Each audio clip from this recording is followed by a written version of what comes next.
digital domination.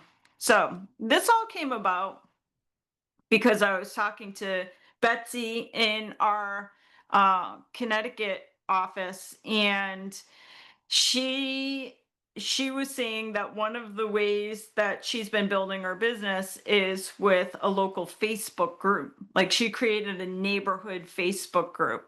And it's a topic that we haven't really covered lately. But what a wonderful way to build a community, build a build your followers through a Facebook group that you get to speak to regularly.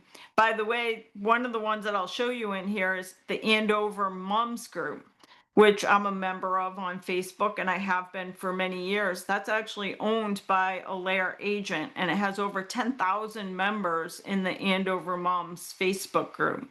So it's pretty powerful what you can do if you build a group. So this is just a really short presentation about digital domination, building a powerful Facebook community that grows your real estate brand. So why do Facebook groups still work? They're an opportunity to build trust, engagement, and community, especially local. So just taking these little hyper local areas and building a group that you can speak to all the time. As I mentioned, the Andover Mums group is a group that I've been a member of for, I don't even know how long. It's been around for a really long time. Again, it's owned by a layer agent. And check this out. It's got like 9,900 members. I mean, that's amazing. To think about a Facebook group, first of all, it's free. You can just go start one today. It is like a modern day farm area. If you're like me and you've been in the business for 20 years, 20 years ago when we got into business, they told us, like, pick a farm area and mail to it all the time. So pick a neighborhood and constantly mail to that neighborhood. This is that version of that in today's times. Like, you can build your farm right through a Facebook community, but you have even greater reach because, number one, it's free and you get to talk to them every day through the group.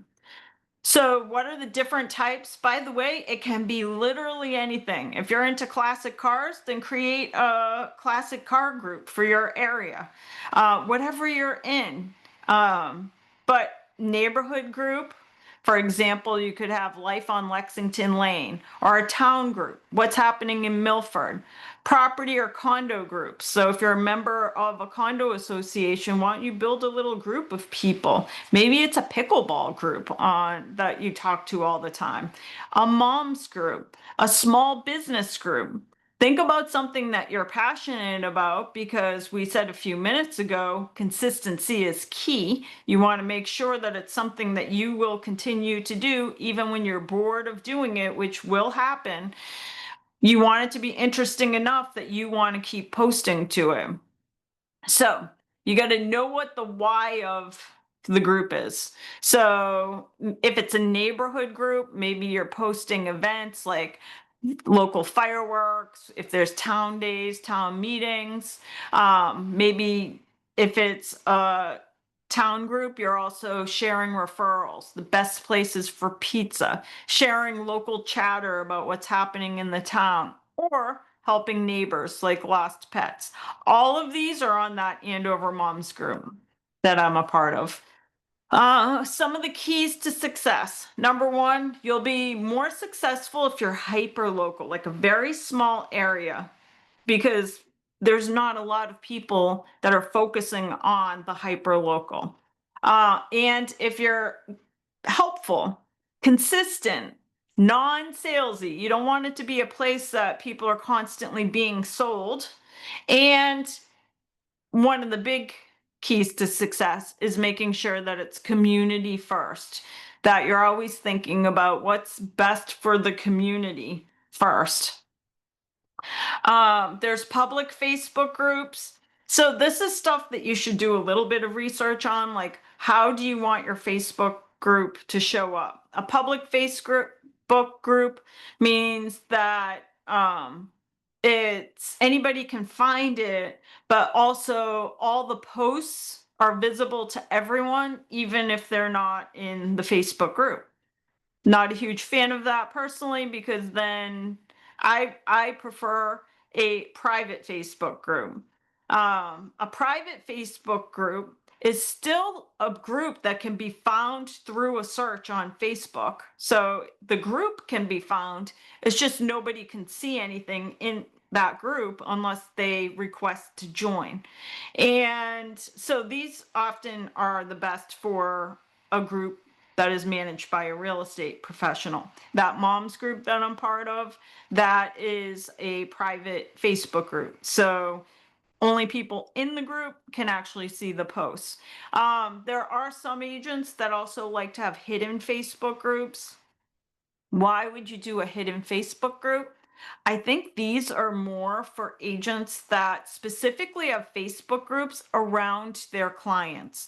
So, if the purpose of your Facebook group is only to invite all of your past clients so that they can all talk and you can share client appreciation events and stuff like that, stuff that is only available for your clients, then why not just do a hidden Facebook group so you don't have other real estate people, for example, trying to get into your group. It's just a link that you have that you invite certain people to, and that would be your client group.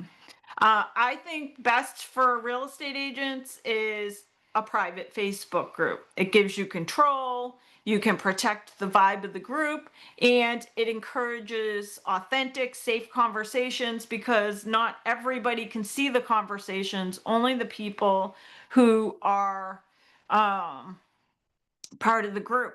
The other thing is with a private group, you can choose not to have other agents in the group. By the way, you don't have to do that. That mom's group I'm part of is owned by a Lair agent, and there's other real estate agents within that group. So you don't have to make it just you as the only real estate agent, but you could if it's a private group. Make sure you have a great description to tell people why they should join. So this is the description for the Andover one that I'm part of. Um, so this one says this group is for members of Andover and North Andover to share positive firsthand experiences of recommendations and referrals. And then it goes into um, the importance of completing a full request in order to get in. Anytime you create a group, you should have rules so that you have harmony within the group. So, for example, obviously, no hate speech. I would say no politics. And whatever your rules are, you can pin them to the top. Probably over time, your rules will grow. When I joined the Andover Moms Facebook group, there were like 5 rules. I looked today just to see what their rules look like, and it's like 6 pages of rules. So I would imagine as you're managing your group for a long time, you're going to have instances where you're like, I don't want to see that again in the future. So you just keep adding to this document. So they have 6 pages of rules, like that they have for being part of the group. And if you don't respect the rules, you get kicked out of the group. Once you have created your group, you can go invite members. So past clients, local vendors, friends, and you can, as you're out networking with people, ask people if they want to be part of the group. And then create a nice welcome post, a short intro pinned to the top. This sets the tone and reiterates the value of the group. And then if you don't have a group and you're going to go start one, I would recommend having 30 days of content ready to go. So you don't want it to interrupt your business. Have 30 days of content ready to go, local tips, polls, spotlights of vendors, things like that. Remember that it should be 80% community and maybe 10 or 20% you. So you don't want it to be like you every day posting about real estate stuff. that should be super minimal, or you're not going to grow a successful group. It should be truly about the community and sharing with vendors, things like that. What are some of the post ideas you could do? Local events, restaurant reviews, small business shout outs, lost and found pets, weather alerts, school updates. You could do this or that polls, photo contests, hometown trivia, things like that. You can post daily, but don't overwhelm people. So don't post like 10 times a day. Maybe post once a day or every other day. And then more importantly, just be present for the comments so that you can get in there and comment when somebody makes a comment that you're responding to it. Next, you want to be the connector. You want to tag local vendors, celebrate member wins, introduce people. And then have a section at the top where you pin your featured resources. So if it's a homeowners association, maybe there's some homeowner resources. If it's a town Facebook group, just pin some town information. Maybe you have a recommended vendor list, which we talk about in the Algorwin program, that can be pinned at the top. And then invite local businesses to engage. Maybe pick one day a week. I think Betsy said she has one day a week that she allows people to promote their business. So maybe you could have like a business spotlight Friday where people can go in and promote what they do for business. One of the pieces I would highly recommend if you're just starting your Facebook group is when you set it up, you can have it so that anybody that wants to join the group is asked membership questions. One of the questions, in my opinion, should be what's your best email address so we can send you a free local guide or updates or something. So offer some item of value, but you want those email addresses because the email is where you can put them into your database and send them. If you put them in Fellow, they're going to get the twice every other week emails. So that's where you can solicit business. You don't want to constantly be soliciting business on the Facebook group. But the membership question, you can make it so that they're asked to provide their best email and you're the one approving the members. So you can decline requests if someone just leaves the question blank. So remember, as you're building and promoting your Facebook group, that you're kind of like the mayor of the group. So you don't want to be seen as somebody spamming people with sales information.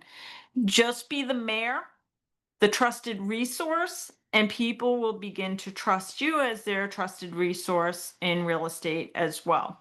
Another cool thing you can do with your Facebook group is create mini events, mini coffee meetups or park days, or bring tell people that we're going to meet in the park once a week for a walk, a dog walk. It could be anything, but create mini events so that you're getting belly to belly with people so that you begin to turn these into true relationships. And then one of the cool things you can do with your Facebook group is use the polling feature where you can ask your members what they wish for more of. What is it that they would like to see more of within the group? And then you can provide it. And of course, you can post occasional real estate content. You just don't want to be doing it constantly to the point people are like, all right, I signed up for this because I thought it was going to be community related, but I'm constantly getting real estate listings.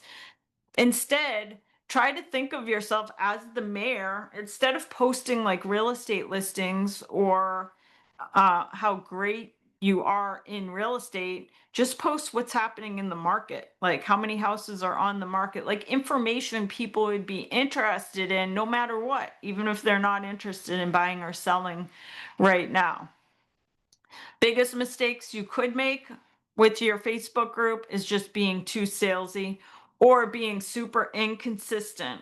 So don't do this if you're not going to follow through for the long haul. This is something that will take definitely not a ton of work, but you must be consistent in your posting. Um, you want to always be responding to comments, and don't let the group just go silent. Don't let it just build itself. You have to be an active participator in it. So go start today. Commit to 30 days. Focus on connection over conversion and see where it takes you.